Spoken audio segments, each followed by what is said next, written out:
अकेली लड़की की कहानी। रुबीना का रिजर्वेशन जिस बोगी में था उसमें लगभग सभी लड़के ही थे। टॉयलेट जाने के बहाने रुबीना पूरी बोगी घूम आई। मुश्किल से 2 या 3 औरतें होंगी। मन अनजाने भय से कांप सा गया।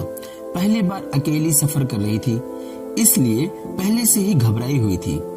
अतः खुद को सहज रखने के लिए चुपचाप अपनी सीट पर मैगजीन निकालकर पढ़ने लगी।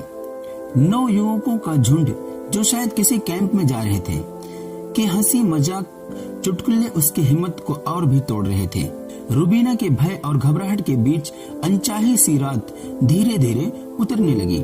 सामने की सीट पर बैठे लड़के ने कहा, हेलो, मैं रियाज, और आप? भय से पीली पड़ चुकी रुबीना ने कहा, जी मैं। कोई बात नहीं, नाम मत बताइए। वैसे कहाँ जा रही हैं आप? रुबीना ने धीरे से कहा, इलाहाबाद। क्या इलाहाबाद? वो तो मेरा नानी घर है। इस रिश्ते से तो आप मेरी बहन लगी। खुश होते हुए रियाज ने कहा, और फिर इलाहाबाद की अनगिनत बातें बताता रहा कि उसके नाना जी काफी नामी व्यक्ति हैं।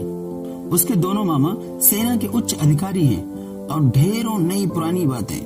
रुबीना भी धीरे धीरे सामान्य हो उसकी बातों में रुचि लेती रही। रुबीना रात भर रियाज जैसे भाई के महफूज साये के ख्याल से सोती रही।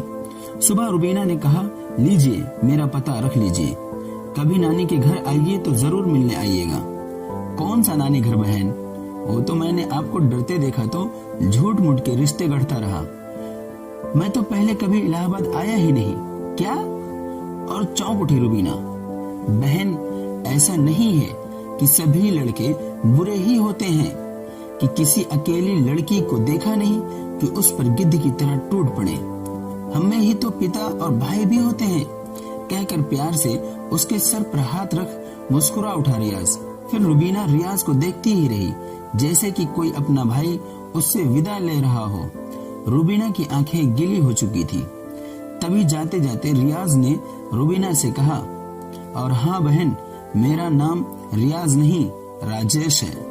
काश इस संसार में सब ऐसे हो जाएं, न कोई अत्याचार, न व्यभिचार, भय मुक्त समाज का स्वरूप। हमारा देश, हमारा प्रदेश, हमारा शहर, हमारा गांव, जहां सभी बहन बेटियां खुली हवा में सांस ले सके, निर्भय होकर कहीं भी कभी भी आ जा सके, जहां पर कोई एक दूसरे का मददगार हो।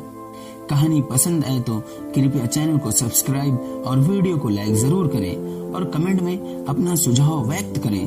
थैंक यू, शुक्रिया।